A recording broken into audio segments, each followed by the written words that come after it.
Salut les amis et les autres. Comment démarrer cette vidéo? Le propre de l'analyse, c'est d'essayer aussi de parler de là, des endroits, des zones, des problèmes qu'on n'aborde pas, d'essayer d'apporter un nouvel angle à l'analyse d'un sujet mille fois commenté et surtout très commenté. Et là, on va se livrer une petite analyse par rapport non pas à Trump lui-même ou à QAnon, mais aux réseaux sociaux. Il y a quand même quelque chose qui me sidère, c'est qu'il y a beaucoup de gens qui commentent et qui maintenant s'en prennent à Alexis Cossette. Mais vous avez fait quoi pendant 4 ans, les gars? Parce que le but, c'est pas une chasse à l'homme sur un type. On l'a toujours dit. Le but, c'est de montrer que le véritable problème, lorsqu'on analyse, on est de plus en plus d'analystes à penser que le véritable problème, ben, c'est la population elle-même. Étudiez l'histoire, vous verrez. Voilà, qui se comporte comme une victime de pervers narcissiques qu'elle crée, qu'elle laisse faire. Et beaucoup dans cette population aiment se complaire dans le divertissement et pensent qu'une analyse ou un commentaire ou quelque chose doit aller dans leur sens. Vous dénoncez la dictature, et elle existe, de la pensée que nous impose ce modèle social, mais vous en faites partie et vous l'approuvez et puis vous faites la même chose. Voilà. Donc pour ceux qui s'en prendraient à Cossette en tant que personne, vous êtes stupide. Moi, j'aimerais que vous m'expliquiez pendant 4 ans. Vous avez suivi un type et vous avez commenté et vous avez participé au truc. Maintenant, vous crachez dans la soupe. C'est assez rigolo. Et puis ceux qui n'ont pas vu que depuis 4 ans, on vous raconte n'importe quoi. Je pense que le mouvement des Anon, et pas Q spécialement, mais des Anon, même si Q pour moi c'est un mouvement qui est téléguidé d'ingénierie sociale, de plus en plus de gens le disent, ça fait 1 an que je vous le dis. Il y a des vidéos pour ça. Donc si tu veux de l'analyse, tu viens ici. Si tu veux qu'on te raconte ce que tu vas entendre, tu vas ailleurs. Voilà, pour ceux qui tirent sur Cossette, rappelez-vous que vous étiez dans l'affaire. Hein. On a vu des gens à TV Liberté, on a vu des gens à Sud Radio quand même, je veux dire, c'est pas YouTube, venir avec leur morgue, nous apporter des analyses qui n'en étaient pas. Beaucoup d'analystes donc pensent que le problème il est là, c'est-à-dire soit le marketing politique fait par une fausse dissidence qui fait beaucoup de mal aux gens qui réfléchissent différemment. C'est la dissidence qui fait beaucoup de mal, qui fait du marketing politique. Et puis face à cette masse de gens qui est totalement incohérente et qui a créé ce système. Voilà. Aujourd'hui, on a des couvre-feux à 18 heures. Demain, tu pourras sortir le matin ou l'après-midi. Tu verras, ils vont te le mettre. On annonce des trucs depuis des années et des années. Qu'est-ce qu'on fait, nous? Ben, on attend que ça bouge dehors. On attend que vous veniez au mouvement et au rassemblement sur lequel nous sommes et nous couvrons. Voilà, donc voilà ce que nous faisons. Et nous faisons aussi des vidéos pour parler aux plus intelligents d'entre vous. Et Dieu sait qu'il y en a sur cette chaîne. Hein, voilà. Donc si mes analyses ne plaisent pas, ben, vous pouvez aller voir ailleurs. On vous racontera ce que vous voulez entendre et vous serez encore dans cette situation, dans cette posture prétentieuse qu'a une partie de la population. Nous, on sait, on a lu des livres, on a vu des vidéos YouTube qui se remet à faire exactement ce qu'elle critique dans la société, à savoir censurer, élever des gourous, croire à n'importe quelle connerie qui passe, alors qu'un gosse de 12 ans verrait bien que les trucs tiennent pas la route. Et ensuite, très prétentieux qu'ils sont, ne pas admettre les critiques, parce que c'est ça la prétention. Un type orgueilleux, c'est un type qui fait des trucs et qui n'a pas envie de se laisser marcher dessus par des moins que rien. Un type prétentieux, c'est quelqu'un qui a rien fait, qui passe son temps à jouer le rebelle. Et voilà, merci 2020, on a pu voir un petit peu où était le problème. On a pu donc réorganiser notre stratégie, à savoir, n'attendez pas une révolution ou quoi que ce soit de population mondialement anesthésiée. Et on parle des populations mondiales, qu'elles continuent comme ça. Voilà, prochaine fois, ça va être un demi-couvre-feu. Revenons quand même à quelque chose et à un délire que je trouve hallucinant, parce qu'il y a matière à analyser, c'est de ne pas voir ce qui se passe actuellement. Nous parlons d'un nouvel ordre mondial. Nous disons que les véritables ennemis du nouvel ordre mondial, ce sont ceux qui le combattent, ou au moins ceux qui ne le pratiquent pas. Si tu es dans ton village et tu fais ton petit réseau CEL ou ton petit réseau monnaie libre, tu es là, tu vis normalement comme vivent tout un chacun, tu empêches le nouvel ordre mondial. Si tu n'es pas consumériste, tu empêches le nouvel ordre mondial, donc de progresser quelque part. C'est un acte de résistance, beaucoup plus qu'une de mes vidéos YouTube. Soyons clairs, parce que tu es dans l'action, tu es dans le réel. C'est ça qui compte. Quelqu'un qui affronte le nouvel ordre mondial, c'est quelqu'un, entre autres, qui affronte la bourse, comme je te l'ai dit, Big Soussou, Big Fafa, qui affronte tous les lobbies que tu veux, je sais pas, Big Pharma, Big Arma, Big Tata, ouais, les LGBT, on va les appeler comme ça. Hein. Ça ne vise que les LGBT, hein. Ce que je dis là, mais bon, ils nous caricaturent, on les caricature aussi. Surtout qu'ils sont déjà les caricatures d'eux-mêmes. Et les GAFAM. Et tu vas voir où je vais en venir, puisqu'il s'agit d'une introduction. On va parler de droit. Le droit, c'est quoi? Le droit, c'est un ensemble de règles. Mais c'est bien plus que ça, le droit positif. Le droit positif, c'est quelque chose de vivant. Le droit positif, c'est le droit qui est en cours, qui s'exerce actuellement. Tu vois, si tu me sors une ordonnance de Louis XIV ou de Colbert, je peux te dire qu'elle est tombée en désuétude. Et c'est pas du droit positif. C'est de l'ancien droit qui tombe dans un autre domaine. Le droit est là pour faire en sorte que ça marche mieux dans la vie, en société. Il crée des règles. Ça donne une sécurité juridique qui permet une sécurité économique, qui permet une sécurité sociale. Je ne parle pas de l'organisme. Et le droit, donc, s'adapte constamment à la réalité. Jusque-là, tu me suis. On a, je ne sais pas, je peux te prendre la peine de mort, la dépénalisation de l'homosexualité. Je te parle des 30 ou des 40 dernières années, des grands combats, où les trucs, le droit est venu corriger une vision désuète, très désuète d'ailleurs, une vision désuète de ces sujets, de ces thèmes, pour l'adapter à la réalité, à savoir que, bon, ben voilà, tu n'allais pas pénaliser, c'est Mitterrand qui a dépénalisé l'homosexualité, et c'est Mitterrand, je pensais à ça, qui a fait en sorte que le droit coïncide avec la moitié de la population qui pensait qu'il n'y avait plus lieu d'exécuter des meurtriers, ou des assassins, c'est pas la même chose. Donc, on a la société, on a le progrès, le mouvement, elle est en mouvement, dans le temps, et on a le droit qui la suit, qui essaye d'eux et qui rattrape le coup. Comment ça marche? La société évolue, les mœurs évoluent, on en prend compte, mais ça pose problème avec le droit actuel. On commence à avoir des litiges devant des tribunaux. Les tribunaux commencent à prendre de plus en plus des décisions contre le droit actuel en créant donc une jurisprudence bien précise sur un thème bien précis. À force de voir cette jurisprudence se perpétuer, le législateur, le parlementaire se dit il serait bien de faire une loi pour éviter tout ça, d'encombrer les tribunaux avec des litiges qui n'ont plus lieu. Tu vois comment ça marche? Tu vas voir où je veux en venir. C'est à ça que sert le droit. Donc tout est mouvement, tout est mouvement, tout est mouvant, tout est changeant, et on réadapte parce qu'il faut absolument mettre des règles à tous les échanges, les mouvements, les interactions sociales, sinon c'est le chaos, et si c'est le chaos, il n'y a pas de société. On revient à des sociétés où tu passes l'essentiel de ton temps à chercher ta bouffe et à te protéger de l'autre. Il n'y a pas de règles, il n'y a pas de loi. C'est ça aussi le chaos. Donc, ton temps, tu ne l'utilises pas pour te développer, pour évoluer, pour mieux vivre. Voilà pourquoi l'homme, c'est toujours, un, socialisé pour mutualiser ses forces, et deux, a voulu préserver ça avec un ensemble de règles. Depuis l'arrivée d'Internet, mais surtout depuis l'arrivée d'Internet 2.0, c'est-à-dire, on va dire vers 2000, 2003, si je dis une bêtise, tu me rectifieras. Je rappelle que les commentaires sont là aussi pour préciser la vidéo, pour apporter des choses et pas pour toujours attaquer ou combattre, ou c'est pas intéressant ça. Dis-moi ce que tu as dans le ventre. Moi, ça m'aiderait. On a vu arriver les réseaux sociaux, on a vu arriver tout un tas de choses, on a vu arriver Internet, le 6e monde, le 6e continent ou le 7e continent, l'autre monde. Et on l'a vu petit à petit s'imposer partout.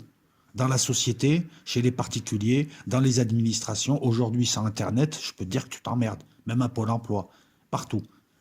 Ça s'est imposé de telle sorte que c'est devenu un autre monde et une autre vitrine. La société a évolué. Ce monde existe, ce monde a vu une économie se développer et beaucoup d'entreprises aujourd'hui, beaucoup de personnalités, beaucoup de gens, même des particuliers, même des artisans, ont besoin d'Internet,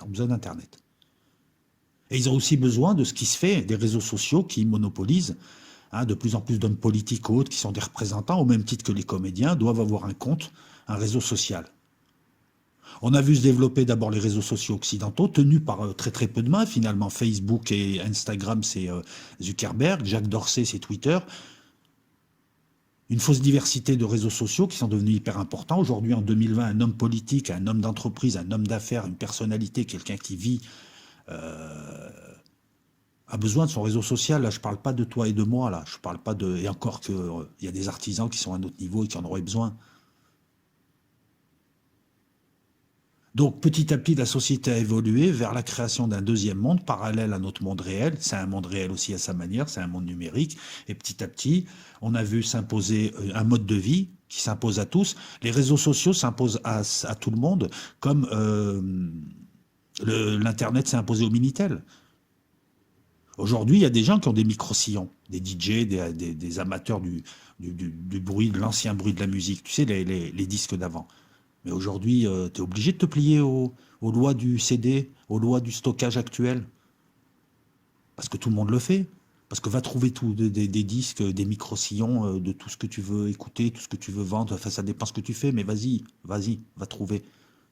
Donc petit à petit, la société évolue et t'impose de nouveaux rapports sociaux, de nouveaux modes de production. C'est pas pour rien qu'on parle de l'informatique comme la 4e révolution industrielle. Et jusque-là, le droit suit et essaye de s'adapter. À l'heure d'aujourd'hui, c'est là où tu vas comprendre, nous sommes dans une société, une dictature, avec une fausse diversité de géants du numérique, les GAFAM, que personne n'a vraiment combattu parce qu'ils sont très puissants. Dès que tu essaies de les combattre, on voit leur puissance. Ne me dis pas que Trump les a combattus, tu vois, alors qu'il se fait virer comme un vulgaire troll. Et ces gens, maintenant, petit à petit, donc on a besoin d'eux, ils sont indispensables, donc ils commencent à avoir des droits sans penser à leurs obligations. Avant de poursuivre, il faut que je te fasse la distinction entre ce qu'est un agrégateur de contenu, un éditeur de contenu, un éditeur de presse, et une plateforme d'hébergement. C'est important pour que tu comprennes la suite du raisonnement. L'agrégateur de contenu, c'est un site qui reprend des dépêches, des articles d'autres journaux, et qui te met un lien, qui te met pas tout l'article, je te la fais vite fait, voilà, c'est ça. Il y en a plein YouTube. Ils disent qu'ils font de la réinformation. Bon, en général, il y en a très très peu. Il y a des sites sérieux, tu vois, où tu as il y a des sites sérieux où ils reprennent des contenus des autres, mais tu as une analyse derrière, tu as quelque chose, puis tu en as d'autres, non, ils se contentent juste. Ça, c'est les agrégateurs qui n'avaient pas encore beaucoup de droits. Tu as les éditeurs de presse qui sont protégés par la loi sur la presse, et tu as les hébergeurs de plateformes. Alors YouTube, par exemple, est un hébergeur, est une plateforme d'hébergement de vidéos. C'est 3 statuts plus ou moins différents, et c'est en ce moment que ça se bagarre dessus.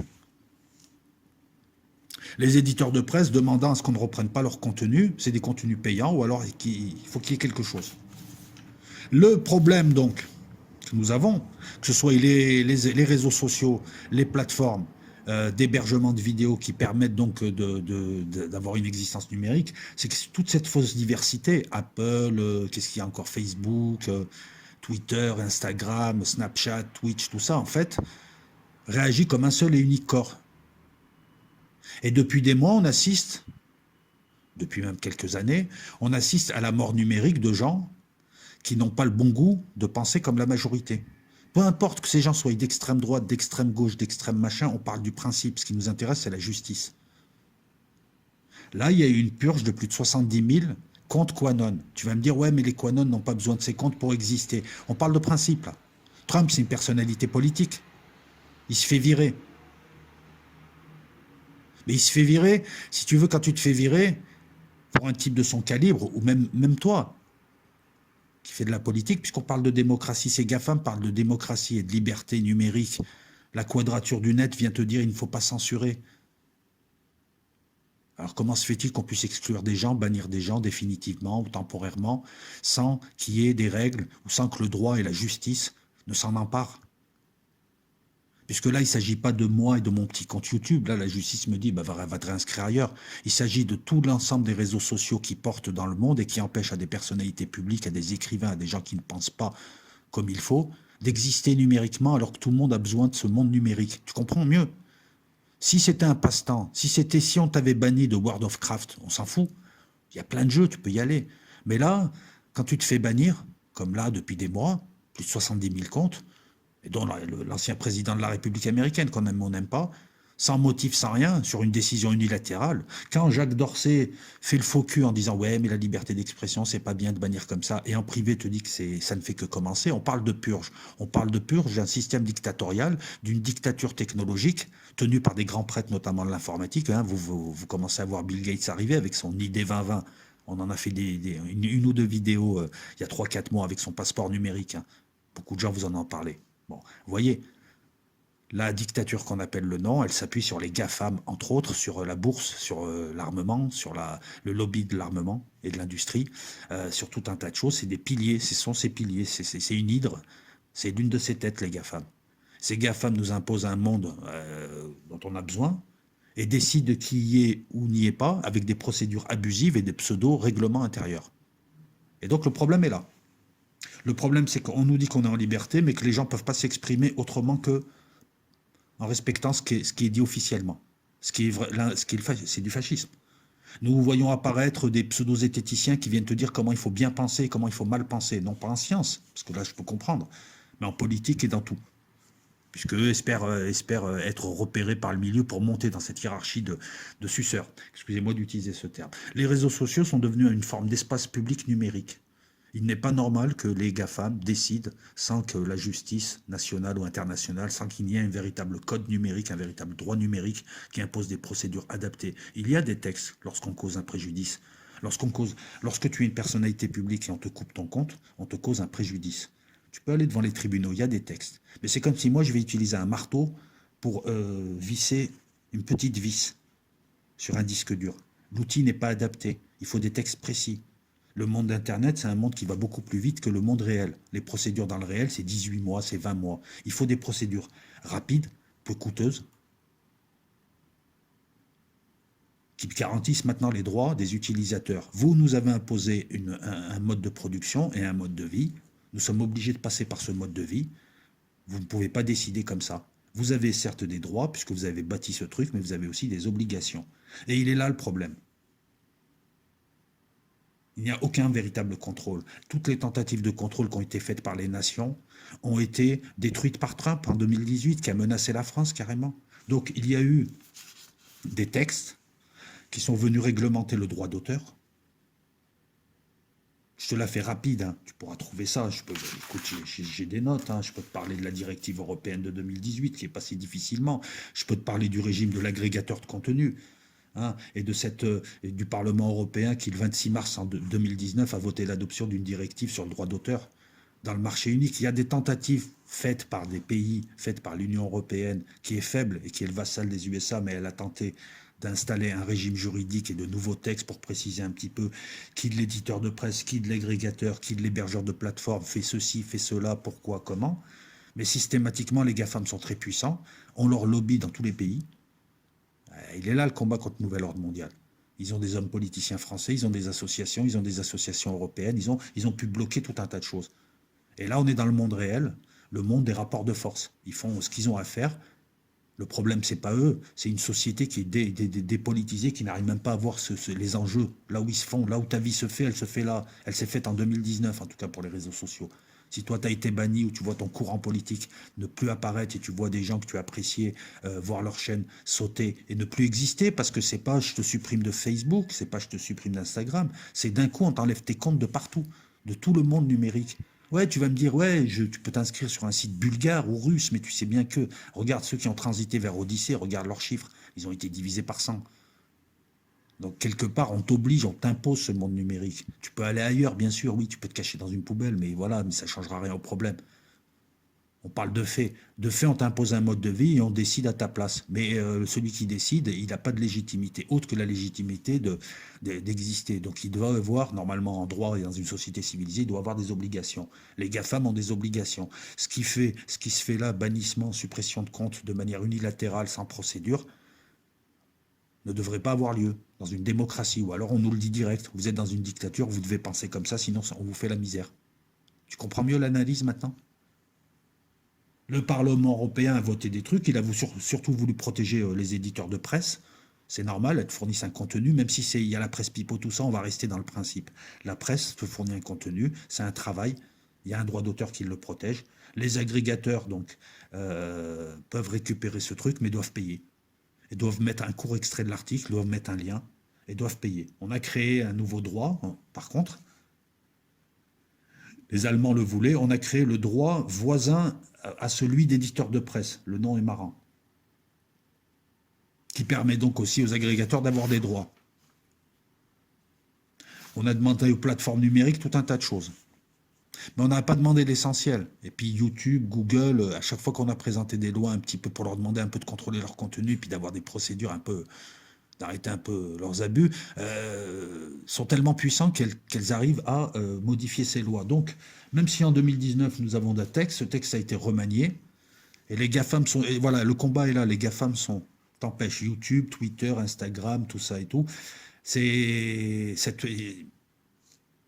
Comment expliquer ça? Les GAFAM, là, sont opposés à la presse classique qui fait le pouvoir et qui lèche le pouvoir, mais en même temps s'approprient cette presse classique, sont en train de tout dévorer et de créer un monde qui dirige. Il n'est pas normal, donc, de suspendre, bannir. Il faut des textes, il faut un code numérique, il faut des lois numériques. Sinon, les GAFAM, je te débranche de mon pays. Et si on est 30 à... Si tous les pays européens avaient le courage de débrancher Google, Facebook, en leur demandant, vous payez vos impôts. Et maintenant, si vous voulez diriger un monde numérique, il faut des règles numériques, il faut une justice numérique, il faut un code numérique. Quand tu bannis quelqu'un, tu m'expliques comment tu peux bannir quelqu'un. Ad vitam aeternam, c'est une exécution dans le monde numérique. Tu as un droit de vie ou de mort dans le monde numérique. Pourquoi? Tu vois où il est le problème? Ça va au-delà de la liberté d'expression, même si c'est la liberté d'expression le grand thème. Ça va au-delà. Jusque-là, donc, les textes de 2018 qui ont été adoptés par le Parlement européen ou autres, protégeaient surtout les éditeurs de presse. Mais quid, voilà, quid de ça? Est-ce que Trump a une procédure? Tu vas me dire, ouais, il peut prendre son avocat. Mais si toi, tu es un petit artisan ou un petit homme politique, il faut savoir que ça coûte très très cher les procédures. Ça prend beaucoup de temps. Et qu'on te bannit pendant 2 ans. Et que ta procédure, elle dure 2 ans devant Google, qui est un géant. Devant la société Alphabet, qui tient YouTube, par exemple. Les mecs, ils ont l'avantage sur toi. C'est une procédure pareille. En droit, on essaye d'établir des procédures rapides, peu coûteuses et équilibrées. Eux, ils vont avoir un pool de 50 avocats et toi, tu vas envoyer ton avocat. Même Trump, là, avec ses avocats, le temps qu'il change de truc, le mal est déjà fait. Il faudrait qu'il puisse y avoir des référés, des choses comme ça. Donc, pour te la faire claire, je te laisse creuser la piste. Il y a des textes pour ça. Je sais pas, va voir un peu du côté du Parlement européen. Je vais te donner quelques directives quand même. Tu as le 12 septembre 2018 l'adoption de la directive sur le droit d'auteur dans le marché unique numérique. C'est censé encadrer le copyright. Ça ne répond pas au problème, mais ça juridie, comment on pourrait dire ça? Ça donne une légitimité juridique aux agrégateurs de contenu, ces lois. Puisque maintenant, la loi en parle, ils existent, ils peuvent récupérer, moyennant de l'argent et moyennant certaines choses, ils peuvent récupérer des moitiés d'articles, des quarts d'articles, à condition de mettre le lien, de payer, etc. etc. Mais ça ne répond pas au problème du bannissement et de ce côté un petit peu divin qu'ont ces GAFAM, à décider pour des hommes politiques, pour des écrivains. Toi, tu parles pas bien. Toi, tu remets en cause des élections. Toi, tu remets en cause cette maladie bizarroïde qu'on appelle le Covid. On va te supprimer, on te bannit. Tu n'existes plus virtuellement. Les gens ne vont pas aller sur ton site puisqu'ils viennent ici. Tu auras beau créer un site alternatif ou aller sur un site, un réseau social anonyme, ils ne te suivront pas. Donc, le mal, il est fait. On bride ainsi la liberté d'expression. Les gens vont de moins en moins s'exprimer, on empêche le débat démocratique, et on agit comme un dictateur et un fasciste. Et en cela, les GAFAM sont des fascistes. Et les associations de la liberté totale sur le net, vous feriez mieux de vous intéresser à une justice du net, à une justice numérique. Comment est-ce qu'on peut bannir des comptes parce qu'ils ne pensent pas comme toi? Prenons l'exemple des Anon, parce qu'il y a Trump, il y a Q, avec ses 4500 drops, et il y a tous ceux qui ont fait du mal aux vrais dissidents, en racontant n'importe quoi, n'importe comment, et en se comportant comme des individus sectaires. Voilà.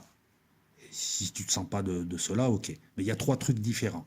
Je le dis à chaque fois, mais à chaque fois on me dit « Ouais, mais non, mais Trump, c'est pas Q. » Je sais, je te le dis à chaque vidéo. Mais parlons des Anon. Comment se fait-il que tu puisses purger des comptes de gens qui se revendiquent de Q et que tu puisses me parler de liberté d'expression? Ces gens peuvent raconter ce qu'ils veulent, je suis sur le principe. Sur le principe, tu ne combats pas des bêtises en étant plus bête qu'eux. Ils ont le droit de s'exprimer. Ça s'appelle la liberté d'expression. On a le droit de s'exprimer, d'évoquer des idées, de ne pas aimer tel ou tel truc, telle ou telle religion, tel ou tel pays, tel ou tel machin, de le dire sans insulte, sans appel à la haine, on a le droit de s'exprimer. C'est ça la liberté totale pour la quadrature du net et de Benjamin Bayard qui est là quand ça l'arrange. Et qui fait quand même de la politique. Ça, c'est valable pour tout le monde, c'est valable pour les Anon. Ils ont le droit de s'exprimer. Ils viennent pas, ils nous obligent pas à venir sur leur site les lire. On est venu voir un petit peu ce qu'ils se disaient. Tu combats ce qu'ils disent en faisant ce que nous faisons. Des vidéos, ouais, je sais, ça plaît pas, on perd des abonnés, il y a des gens qui nous insultent, il y a des gens qui comprennent pas, c'est plutôt... Bon, mais ils font ce qu'ils veulent, je m'en fous. Moi, depuis le début, vous voyez bien que je suis sérieux, depuis le début, je balance des analyses. 1 an après, 3 mois après, elles se réalisent. Au bout d'un moment, voilà. Alors que d'autres vous balancent des analyses qui ne se réalisent jamais, c'est complètement farfelu. Encore une fois, Trump, ça fait des mois et peut-être 1 an que je vous explique des trucs. Voilà, j'aimerais encore voir l'entente entre l'Iran, des mollahs Et on est quand même allé jusqu'à dire qu'il y avait une entente secrète entre Trump et les Chinois. Mais tout ceci, tu luttes comment? En faisant des vidéos, en montrant que c'est idiot. Ça prend du temps, c'est de la pédagogie, ça participe au débat démocratique. Là, quand je fais des vidéos, je parle de ceci, je débat démocratiquement avec les Anon. Je suis pas pour qu'on leur supprime leur compte et qu'on les bâillonne. Or, les GAFAM, ce qu'ils font, c'est ils viennent, ils te bâillonnent ou ils te tuent, ils te font disparaître du paysage, tu ne parles plus, tu n'as plus le droit de parler. Nous sommes dans une véritable dictature. Et je te le dis encore une fois, c'est pas de la faute de la France, de l'Espagne, de l'Italie, ces pays essayent, mais trop tard. Tu es rentré dans un système où tu es devenu un vassal, et tu es de moins en moins puissant d'année en année. Tu n'es même plus capable de t'imposer face à des GAFAM, des énormes groupes qui transcendent l'idée de nation, de pays, d'organisation supranationale. Là, on est très très loin, là. Là, on est dans 1000 milliards de dollars. L'excellent film avec, il me semble, Patrick Devers, Yves Montand. Je sais plus. Un excellent film, 1000 milliards de dollars dans les années 70, qui t'annonce un truc mécanique. Des grosses firmes qui font des chiffres d'affaires supérieurs à 1000 milliards de dollars qui se mettent à diriger le monde. C'est ce que nous voyons depuis les années 80, 90. Et elles sont dans leur rôle. Ce sont des êtres sans conscience qui vont grandir et grossir et nous oppresser si on ne leur oppose pas quelque chose. Pour les arrêter, il y a le droit. Et pour utiliser le droit c'est toujours un rapport de force. Voilà, mon analyse se finit là. Je vais t'en faire régulièrement des analyses comme ça, hein, plutôt que de dire hey, Alexis Cossette, machin. Non, mais moi je suis pour qu'on s'en prenne à ce qu'il dit, mais je suis pas pour qu'on l'attaque lui physiquement, parce que c'est pas le but non plus. Alors tu vas te dire, ouais, mais tu l'as attaqué. Non, j'ai attaqué ses idées. J'ai juste dit que ce type est payé par les réseaux Bannon, Steve Bannon, je vous le dis maintenant officiellement, et que c'est un type qui a participé à l'ingénierie, qui a fait beaucoup de dégâts. Voilà. Putain, excuse-moi, moi je suis pas pour qu'on bannisse Alexis Cossette. Par contre, Alexis Cossette, c'est typiquement, et les Anon, typiquement, vous avez participé à une opération, ce que j'appelle le faux chanteur de la chorale. Vous êtes venu chanter avec la dissidence, mais de manière légèrement fausse, et les gens au-delà nous ont tous mis dans le même sac en disant c'est tous des tarés. Et ça, j'ai le droit de vous le dire parce que je suis dans la discussion démocratique avec vous. Et je fais passer d'ailleurs tous les commentaires qui ne sont pas insultants et des Anon, des ce que tu veux. Voilà. Nous n'avons pas à subir une dictature de géants du numérique qui ont créé les réseaux sociaux, qui ont créé ce monde numérique dont on a de plus en plus besoin. Et on le voit aujourd'hui, tout est numérisé et on travaille de plus en plus dans le virtuel. Donc mec, tu peux pas donner de l'importance à ce secteur et en même temps t'attribuer tous les droits et décider de qui rentre pas, ça ne t'appartient plus. Ouais, tu es un GAFAM, tu as installé l'infrastructure. Mais tu as touché de l'argent pour ça. Et puis les gens qui sont sur tes réseaux, ils te payent. Et puis tu te prétends démocratique, mais tu es surtout pro-démocrate, ce qui est terrible. Encore une fois, nous avons les inversions qui se font et une gauche qui n'est pas véritablement une gauche, c'est pas des prolétaires ces gens. Va voir chez Google le niveau de vie des gens. Les démocrates, en général, tu vas les retrouver dans des centres-villes, à Manhattan, tu ne vas pas les retrouver dans le Midwest, tu ne vas pas les retrouver en Lozère. Donc ces pseudo-gauches qui sont des gauchistes, c'est pas de la gauche, comment dire ça, sont en fait les plus fascistes de tous. Ouais, tu avais déjà fait le constat, mais tu vois là, on te donne encore une analyse qui argumente, qui te montre mécaniquement par A plus B, sans insulte, sans rien, que nous avons affaire à un fascisme qui cache son nom. Alors peut-être qu'il faudrait les baptiser autrement, mais c'est un fascisme. Il hiérarchise les gens par classe sociale. Les gens ne sont pas égaux. Il t'impose une volonté, il t'impose, comment dire ça, il t'impose un discours unique et il te sanctionne sinon, soit en te rééduquant à la Mao, soit en te tuant numériquement à la Adolf Hitler. Voilà, je te la fais grosso modo. Voilà pour l'analyse, c'était l'édito. Vous allez en avoir de plus en plus des éditos comme ça. J'illustre pas ce qui compte, c'est ce qui est dit. Et puis voilà, donc écoute, la semaine qui arrive, je vais essayer de vous faire... comme il n'y a pas trop d'actualité intéressante, si ce n'est de l'actualité qui va m'obliger à me répéter, je vais te livrer quelques analyses comme ça. Et sur Patreon, une vidéo arrive, moi je pense demain ou après-demain, les Totos de Soro. Ciao tout le monde.